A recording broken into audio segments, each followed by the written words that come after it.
Hello, people of God in our Wassa parishes, and welcome to this week's Quick Things, a very special conversation from Kenya. So hang on, we're going for a ride. But first, two important things to be reminded of. Our blood drive coming up on Thursday of this week from 1 to 6 p.m. at St. Anne. A great opportunity to promote life, to be a lifesaver, as they say in the blood donation world. Blood donations cannot be valued. They're of inestimable value. And if you're able to donate a pint of blood or however much they take from us when we donate blood, I hope you'll join us from 1 to 6 p.m. on Thursday. There are links in the Quick Things email. You can reserve a spot or just stop in. Also in the email, again, is a link to the conversation with one of the staff members at the Blood Center who explains the procedure. If you've never given blood before, what to expect, how this all works, and what happens to the blood we donate. So again, 1 to 6 p.m. on Thursday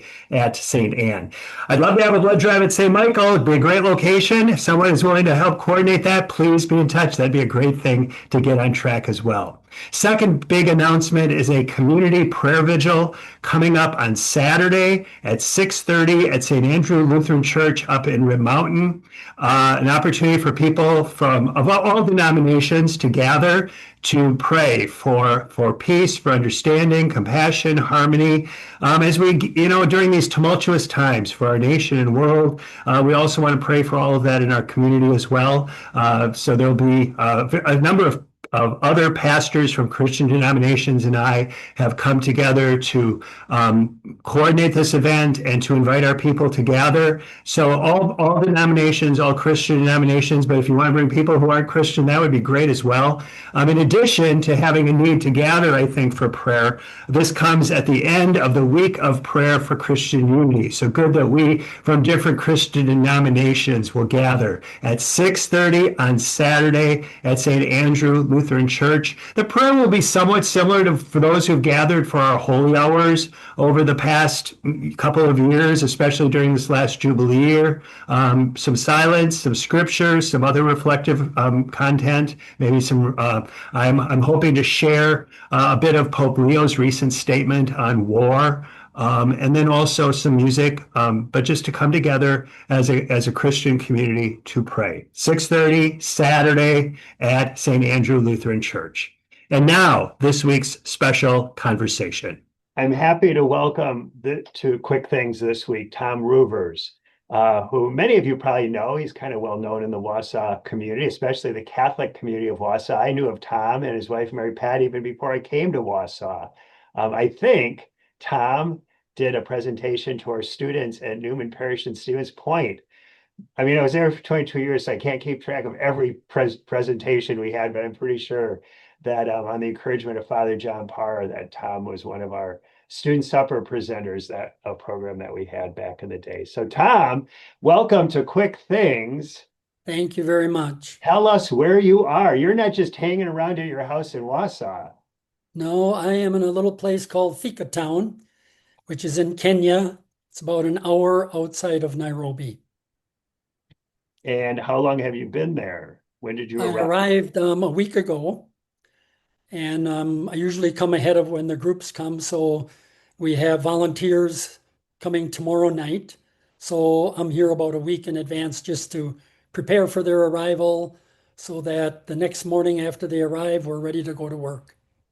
Wow. So great. So you're the advanced team. Yes. So tell us, Tom, why you're there. Tell us, so you are the founder of Helping Hands, correct? Tell us My what wife Helping and I, Hands, yes. tell us what Helping Hands is and how this all came to be. It's kind of a significant anniversary year, correct, for Helping Hands? Correct, it is. It's 40 years that Mary Pat and I have been doing this, and it's 30 years that we've done it with Helping Hands. And what does this consist of? What does that mean?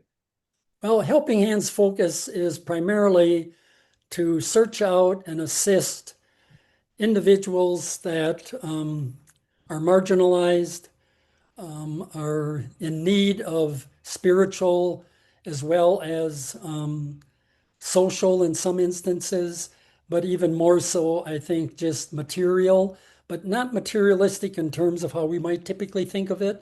Living conditions is our real main focus. for that aspect, but then also education. And the bottom line of everything we do is to attempt to give folks hope. Hope that there is a better day, hope that the Lord, in fact, is responding to their prayers. And we sort of witness that here every day. And how did this begin, Tom? I mean, and let me stop there. How did this all begin? Well, it's a kind of a long story, but the shortened version is I sold a company that we had in 1985. I ended up with a 5-year non-compete in the United States in healthcare. So I was sort of lost, which I didn't realize, but Dr. Chuck McCarthy kept saying, Tom, you're really struggling. And I'd say, no, I'm fine. He'd say, no, you're not. Mm. So after about 6 months, he came It's up not to me. it's not his area of medical expertise, but he knew. Yes, he knew. Um, so in about December of 85, he said, Tom, we are going to St. Lucia. We're going on a music medical mission trip, and I'd really like you to join us. I think it just might be good for you to have this getaway. And St. Lucia being in the Caribbean, this was part Yes, of the Good News Project, exactly. This was a good news which could project. be another quick things conversation, but that's for another day. Yes, yes. And so I did that. Mary Pat encouraged me. She said, go and just have some time where you can continue to reflect on, what you're going to be doing next professionally. So I went along, and the first 2, 3 days, about the only thing I was doing is taking the van and driving them to the hospital, and then coming back and then going to pick them up. And after about 3 days, because I was not doing anything musical, and of course I wasn't doing anything medical. So after about 3 days, I said to Chuck, I said, Chuck, I'd really like to just take the vehicle and ride around in the countryside and at least get to see more of St. Lucia. And he said, oh yeah, but just go ahead and do that. And so I did that the next day. And as I was going on a walkabout, and it was in an area where it was just very narrow pathways, and I heard this sound, kind of a groaning sound, a moaning sound. And I walked more towards it, and here I found a young lady, 14 or 15 years old, giving birth. And so I ran quick to find some individuals, women, if you will, in about maybe 2 blocks away, some homes. They came and assisted, and I began to query as to, where does she live? Where is she going to go? Well, she really had no place to go. And that just struck me. And so that evening I said to Chuck, I said, Chuck, could I go and buy materials? I'd like to build this young lady a house. So she has a place to live. Her grandma's going to give her a little plot of land. And I just feel like I need to do this. And so several of the locals joined me and were just wonderful because I never could have done it, obviously, on my own. And we ended up building her a house within about 2 weeks. Oh my goodness. And then that turned into a conversation where, the next year when Chuck said, geez, are you coming back to St. Lucia? And I said, well, yeah, I guess I would like to, but my mission would really be to find more individuals in those circumstances and do building of homes. So that's how it got started. Wow. Wow. And so you began in St. Lucia. How many years did you go back there? Did St. Lucia for 10 years, from 86 to 96. And then in 1996 in St. Matthew Parish, a missionary nun came and made an appeal, Sister Connie Ostrander, and made an appeal for help for Jamaica. Jamaica. And of course, I knew Jamaica by all the ads on TV and the resorts, but I did not really know Jamaica. And so she was really pleading to people's pocketbooks, and that kind of disturbed me a little. So after Well, Mass, I that said, was her job in that role. She was there as part of the mission co-op to get support. precisely, But, precisely. right. So I embarrassed Mary Pat after Mass by saying, sister, I've been doing service in trying to assist those in need in St. Lucia for about 10 years. And I think I have a little bit of a feel. And I really don't think those are the circumstances in Jamaica. And she really did the right thing. She said, why don't you just come and see then? Well, I said, we just might do that, thinking, of course, it's never going to happen. Well, our family life committee at St. Matthew got together. We talked to them about it, and 6 of us then went to Jamaica, just on a trip to meet Sister Connie there. And we met Bishop Paul Boyle. It was a vicariate, I think, at the time, was not yet a diocese in Mandeville. And he was just exceptional. And he took us out to a Holy Name parish, and we were on top of a hill. And he said, Tom, we've been trying to build a school here. And there was a little about 12 by 16 concrete slab. And he said, we've been trying to build a school here for several years. Do you think you could come back and build a school? And I said, oh, sure, I think we could do that. And so 6 or 8 months later, we got a little group together. By then, Bishop Boyle's plan for the school turned into about 36 by 70. Quite different, but we got the materials there via the Air Force. It was under the Denton plan. We flew things from Minneapolis to Montego Bay. Bishop arranged for those materials to get to the area where we needed them. And we constructed a school. And then Mary Pat and I talked and we said, maybe we ought to start Jamaica. She came up with Helping Hands. And that's when we started doing service in Jamaica and went into the home building and that sort of thing. Very, very similar to what was being done in St. Lucia. Sure. So what you discovered most fundamentally was that Sister Connie was right. She was absolutely correct. And I apologized. I ate crow. She enjoyed every minute of it. And we spent many, many years together serving. What year was that, Tom, that you first went to Jamaica? That was 1996, January. Okay. So I took college students to Jamaica with Sister Connie, and I think we may have connected through a mission co-op experience as well. And I met Bishop Boyle there as well when we. Yes. What I remember most starkly, the poverty, etc., was dramatic, but the stark division. So, and this was a great thing she did. We did spend a day like at a resort with the college students, but to get there, we drove through a very dire, desperate part of the city. So that you saw, this is what's going on here. You cross the street and it's opulence and the wonder of this resort, etc. That's what visitors to these places don't usually see. Correct. And that's the situation in a great portion of Jamaica. And I said to her, I said, well, Connie, again, you knew exactly what you were doing. Yes. It was just such there wasn't a student on that bus who couldn't have seen what this was about, Yes. So I deviated from your story. So you're now Helping Hands is underway. You're in Jamaica, going annually, Tom, or what was? Well, we were going twice a year. Initially, we'd take a men's group in November, and we'd take a mixed group in January. And then it turned into where, I at least needed to go a few more times during the year to keep the projects going. So I would go about 4 times a year, and we'd take groups twice a year. Okay. And how much of this was your people going to make life better in Jamaica, and how much of it was you helping local people kind of do some of this for themselves? Probably almost about 50-50. Okay. What we discovered, of course, is that they were very, very eager. They were very, very capable. They just simply had no resources. And through us, I think the biggest thing they saw was hope. Oh, I can do this. If I have a hammer, if I have a panga, I can do these things. Yeah.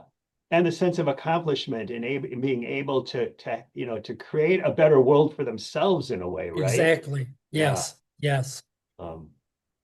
I know that's always been, as I've gone to different countries and worked or experienced, observed different programs, that's always been to me anyway, seemed like such an important part of it. Okay, so you're in Jamaica doing these projects, but now you're in Kenya. So what happened? When we were building, you got on the wrong plane one trip, or what happened? When we were building the school, a young man came one day and he was working up on the roof all day, and next day he came back and he was working up on the roof again. And finally at lunchtime, we were having lunch, and I said, I'm Tom Ruvers, who are you? And he said, I'm Deacon Peter. And I said, "Oh, pleased to meet you, Deacon Peter. Thanks for coming to help us." And, we talked a little bit and that, and he came back the next day and we worked for a couple of weeks.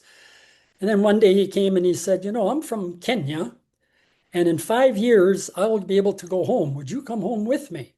Well, you're not going to say no, because it's never going to happen anyway. Right. So I Sure, said, okay. "Of course."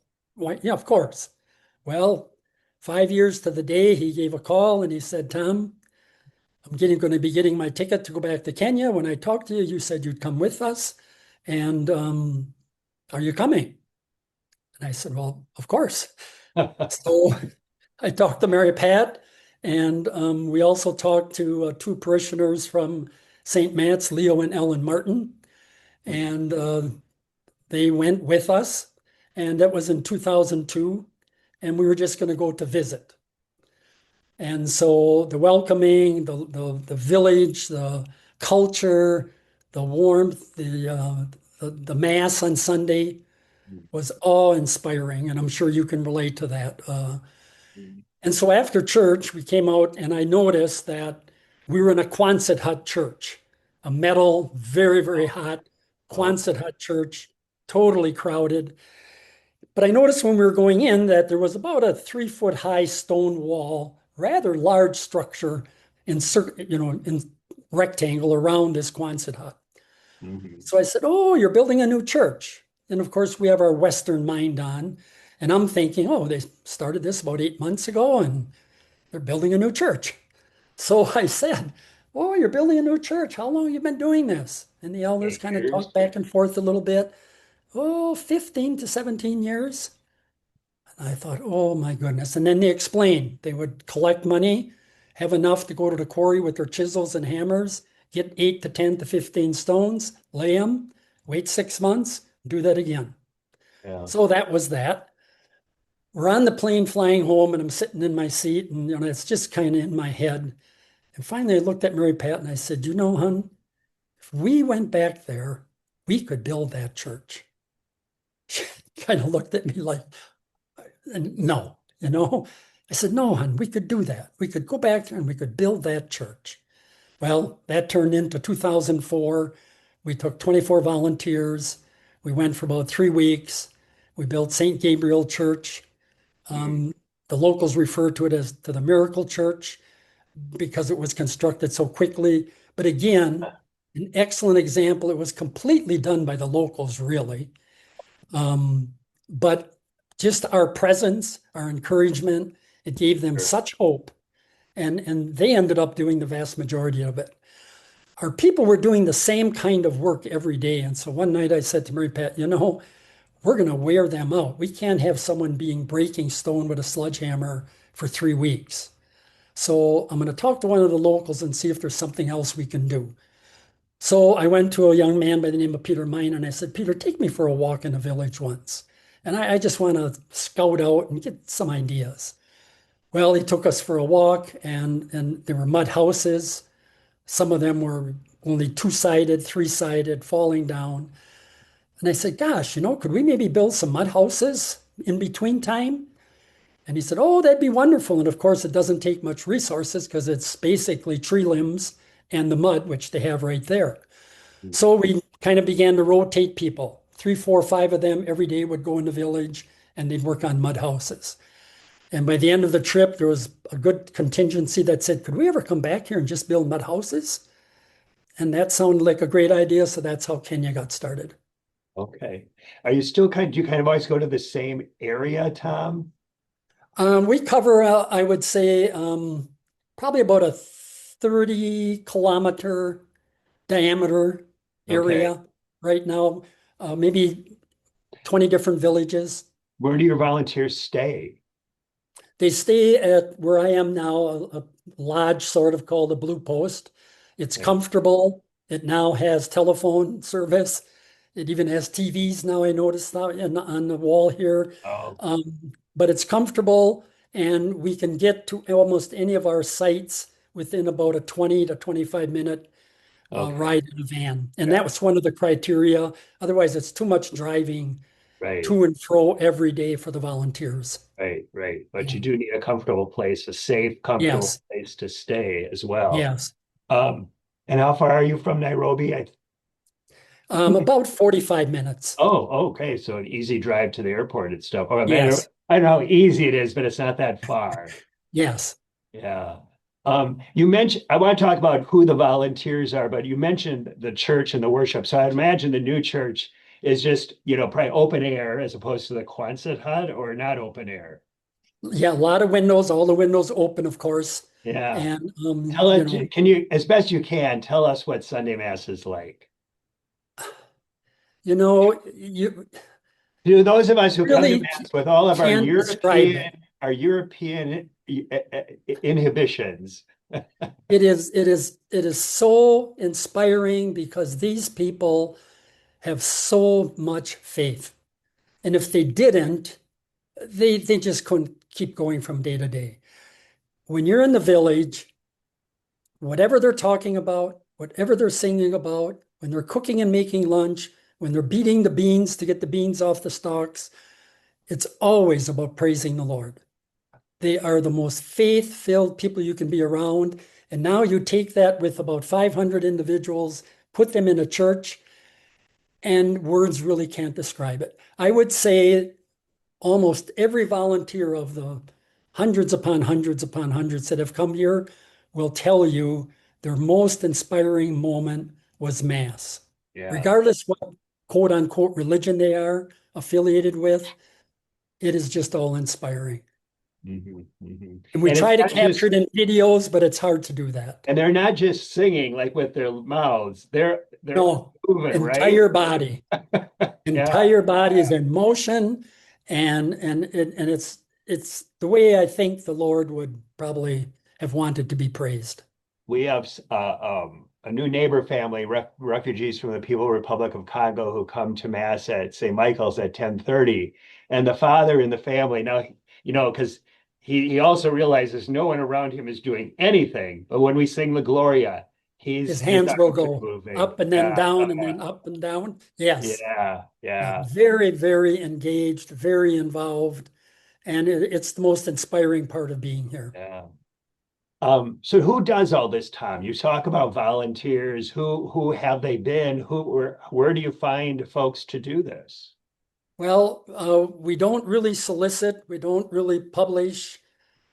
We have a website, but I'm not sure when it was last looked at, but it's really word of mouth. Um, Individuals talk to their relatives. Like now, this time we have mother, sister, son, grandson in one family. Hmm. In another family, we have two sisters and son. The son brought a friend along. Um, it's almost every year, it's about 50-50 returning individuals who have been here before, and then new individuals. Many retired school teachers, because we do a lot of work in the schools. And so I think they're attracted to the children, very much so. Um, so it's really strictly by word of mouth and from all over the United States. We have Oh, folks okay. this year from Los Angeles, Phoenix, Dallas, Denver, quite a few from Minneapolis, Missouri, but So it's over the just years, word of you've mouth. just made connections in all these different places, and the word spreads. And Yes, and yeah, it's the only important thing is they all meet in Amsterdam, which they'll be doing tonight. Then they must come to Nairobi as a group.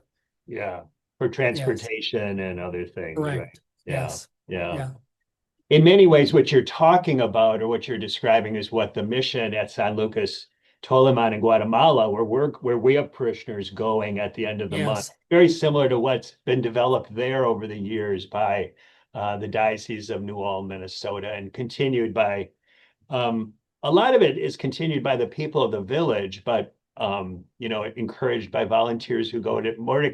We're going more to experience the village, but there will be some involvement in activities and projects as well. yes, Um, so if someone were interested, they could contact you and um, talk about what might be, how they might engage with a future correct. endeavor, Sure. right? Yes. Do you still go twice a year? Well, I've been coming 4 times a year Four here, times? and so now the Lord will decide this, of course, but maybe it's only twice a year that physically and my family's more concerned about my age than I am concerned about my age, but we need to take that into Well, that's consideration. a lot of work to coordinate four different teams of people and all that too, Tom. I mean, Yes. that's So our son is taking this on, and so he now comes by himself twice a year because we do have activities and one full-time person. So we are sponsoring students year-round. We have a school lunch program where we feed 12,500 primary school students throughout the wow, year. We are building houses throughout the year. yeah. So we do need to come 4 times just to keep the energy, even though most of that's done by locals. But I think that's really important that you mentioned that this isn't something that just happens when you're there, that this is an No, correct. ongoing And venture. that was part of the objective. So we should let you get on with your work. So we're talking to Tom. It's in the morning where I'm talking to him in Wausau, but it's like 8:30 where you are, 8:30 p.m., right? Yes, We're coming on to that. So Tom's got things to do before he gets to bed and then got all those folks arriving in the morning. But we didn't talk about the motivation, Tom, but I suspect it's the gospel of Jesus, right? exactly. Is there any particular gospel passage or moment in the gospel that kind of inspires you most? Well, my feeling is that in the Bible, and this is just my own personal view, Jesus calls us to reach out to notice, to be concerned with the poor. I don't like to use that word, but he used it, and so I'd reference it in that manner. And my personal feeling is that that is one of the conversations along with whatever else. But I really truly believe that's one of the conversations he's going to have with us. Yeah, Matthew, I don't know if it's chapter 25, verse 30 to right. 35. I think that's the essence of what we, personal view only, of what we need to be Well, paying attention to and what we need to be doing. I think your personal view is pretty much the view of what Jesus taught us, Tom. I think you're on track with that personal view. And it's tricky when we talk about the poor because that can become almost like a throwaway phrase or Exactly. something like Yes. that. And that's why I get concerned Well, with the and but Pope reference. Leo addressed that, in his well, Pope Francis initiated this document, Dilexi Te, that Pope Leo issued back in the fall, and that's really one of his concerns or his emphases is that we recognize the poor as being among us always and always needing our attention, not something we can just pretend other people will take care of or whatever. So I and his line, his point was that as Christians, we need to be in love with the poor, is what Exactly. Yes. Pope Yeah. Leo emphasized. Yeah. So, Because the other thing I would share is that in almost every volunteer that has the experience, because we get very immersed in the culture of the village, we get very immersed with the local people. We're going down to the river and drawing water with them. We're cooking with them. yeah, And I think almost all of them, when we have our evening meetings and we call it Thought for the Day and we reflect, almost all of them will quite soon come to the conclusion after being here for a day or two, they have so much more than we. They have what's important. We seem to have lost a lot of what's really important. They are joyous. Their focus is on the Lord. Their focus is on food for my children for the day. focus They on one another. I've always observed their awareness of their neighbor, of one another. very much so. One another, take care, the old saying of, it takes a village to raise a child. That is absolutely what they do naturally. They're not even Well, and thinking. it comes from Africa. That's where that saying Yes, came from. Yeah, exactly. Yeah. yeah. Before we So, go, Tom, it's a privilege to be able to have this interaction with them. you sent an email just this morning in which you talked about visiting or coming upon a family and Peter and Martha. Yes. Could you just tell about your visit to them? You do home visits. Tell about what the home visit is and then what your encounter with them was. We do. I will typically, for the first week that I come here, do home visits in an attempt to discern, and the Spirit has to guide us through this process, to discern who really, because there are so many who are in need. And so quite frequently, I'll stop at a school and talk to the teachers. And the teachers have some excellent insight as to which students are not eating, which students don't have the right clothes to wear to school, which students are coming from a home that is probably not even suitable to be living in. So I talked to a teacher several days ago, and she just said, Tom, why don't you try to visit this family? They're about 2 kilometers down the road. I'll have somebody guide you to the house and go and visit them. And so that is how we got to this location. And it was Peter and Martha, Peter 54, Martha 43-ish maybe, 2-week-old baby. Peter was so proud of that baby, but living conditions just deplorable. And the one thing that really struck me is Peter was so proud of how he made his pit latrine usable. And so I said, well, why don't show me that?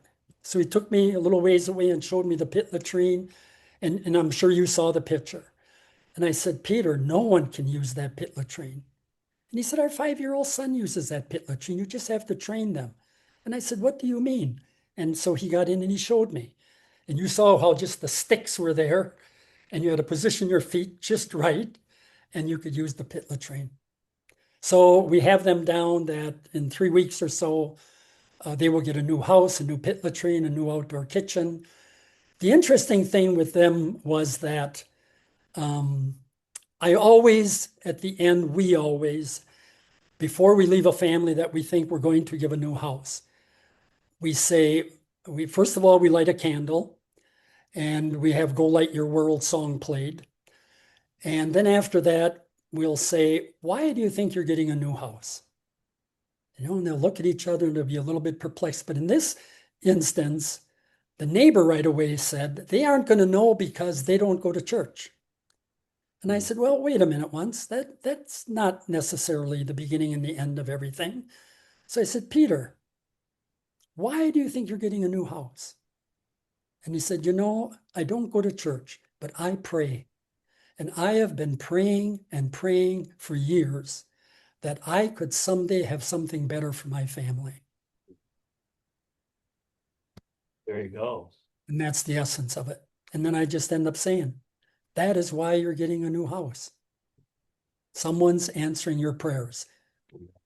Nice. Amen. Yes. Amen. Amen. Well, Tom, we pray for God's blessing upon you and your team and the people you will be serving. The Lord hears the cry of the poor, and we're grateful that the Lord is responding through you and your folks. And we hope that we all will be attentive to the cry of the poor. Obviously, we don't have to go to a village 45 miles from Nairobi to find that and to respond. And so we're grateful for those parishioners in our own community who do important things. What you're doing is very similar to Habitat for Humanity, but we have so many people who respond to the cry of the poor in our parishes, in our community. And a Good Shepherd Home and Marty's Bus and, all of those. Exactly. And we also do a shout out to the patron saint of Wi-Fi for keeping us connected. So Tom, be well, be safe, and God bless you and all of you in the important work you're about there. Thank you so much, and be blessed as well. Thank you.